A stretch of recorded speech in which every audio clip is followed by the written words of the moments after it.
I never told my coworker I overheard her crying in the bathroom every Friday because she'd wipe her eyes and come back to her desk like nothing happened, and I didn't want to offer help she might not be ready to accept, so I just left an extra coffee on her desk without saying why. It started off as one of those things you notice without trying. I work in a mid-sized office outside Pittsburgh, marketing and admin for an insurance firm.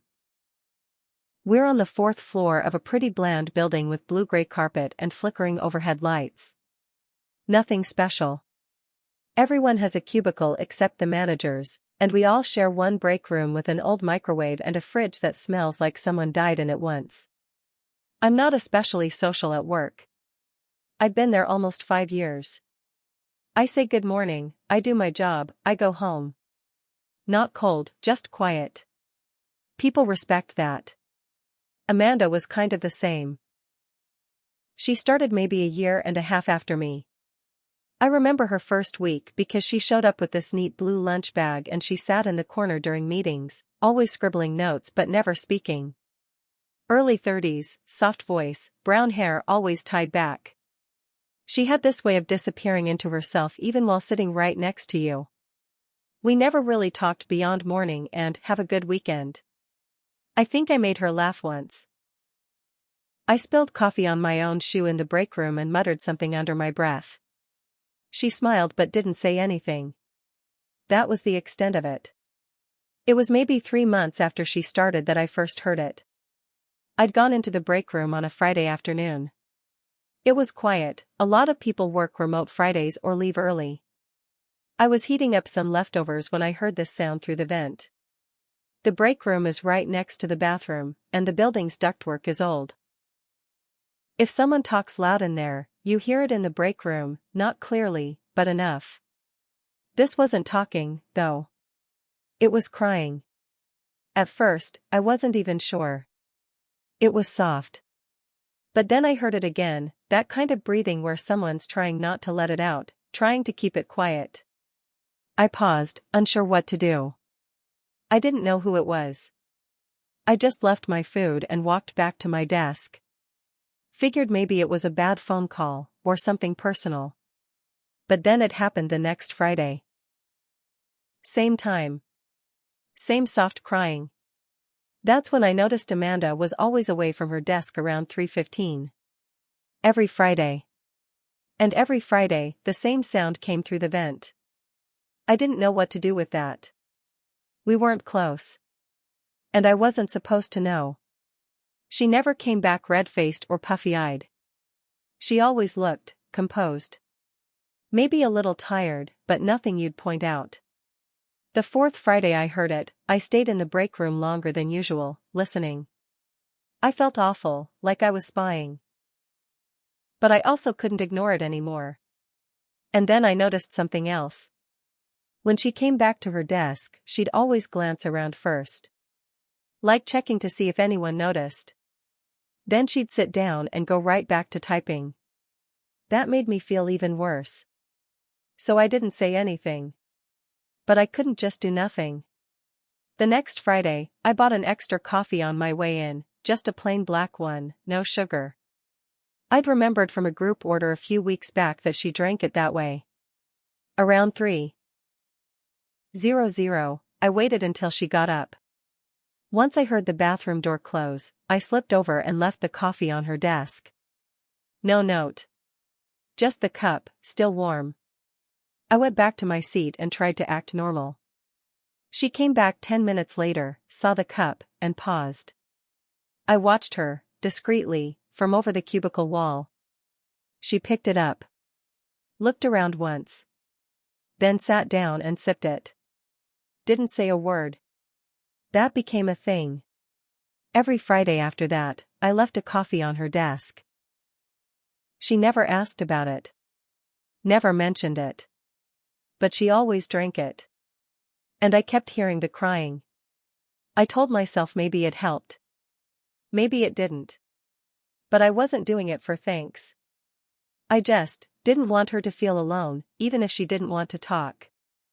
Weeks went by. Then months. I started to notice little things. Some Fridays she came back from the bathroom a little faster. Some days she didn't cry as long. Once, she left a half-eaten granola bar next to the coffee cup after lunch. Like a trade. We still never talked. And then one Friday, something changed. She didn't come back. She didn't come back. At first I thought maybe she got caught up in a phone call, or maybe she went downstairs to walk it off. But her purse was still there. Her jacket, too.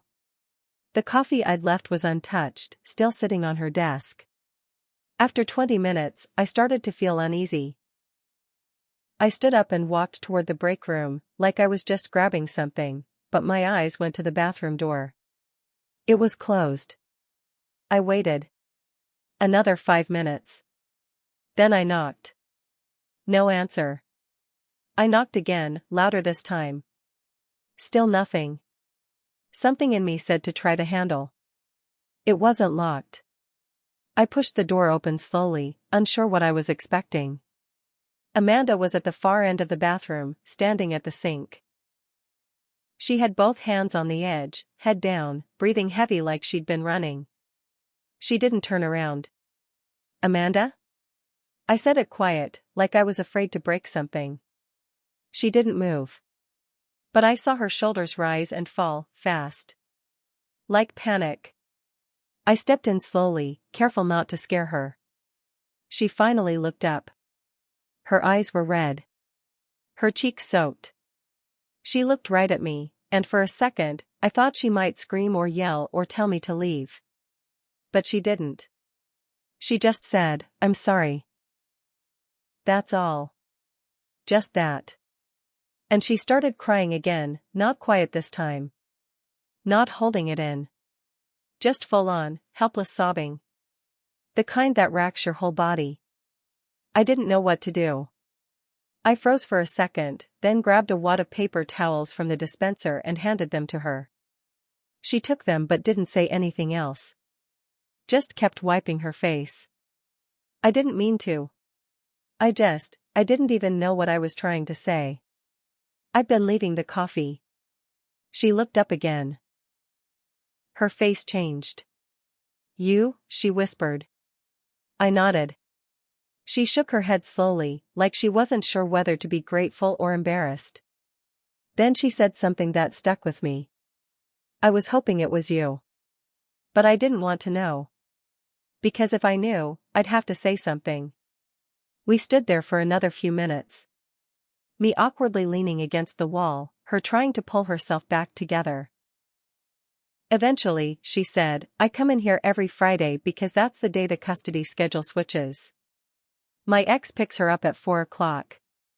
And I don't get her back until Tuesday." I didn't say anything. What was there to say? "I'm a mom," she said, voice thin.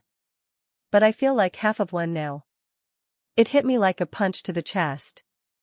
I don't have kids, but something about the way she said it, half of one, it stayed with me. She wiped her face again, steadied her breathing, and after a while, she said, "Thank you. For the coffee. It helped." I wanted to tell her I'd heard her crying all along. That I'd been afraid of making things worse. That I didn't know how to ask if she was okay. But I didn't. She left the bathroom first. I gave her a few minutes, then followed. That next week, she didn't come in Monday. Or Tuesday. On Wednesday, HR sent out an email. Amanda had officially resigned. No reason given. Just personal matters. I never saw her again. But I kept thinking about what she said. That she didn't want to know it was me, because then she'd have to say something.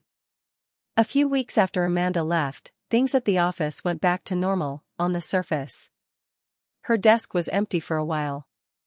Then a new guy started. Young, fresh out of college. He didn't last long. I still bought the extra coffee on Fridays for a while, out of habit more than anything.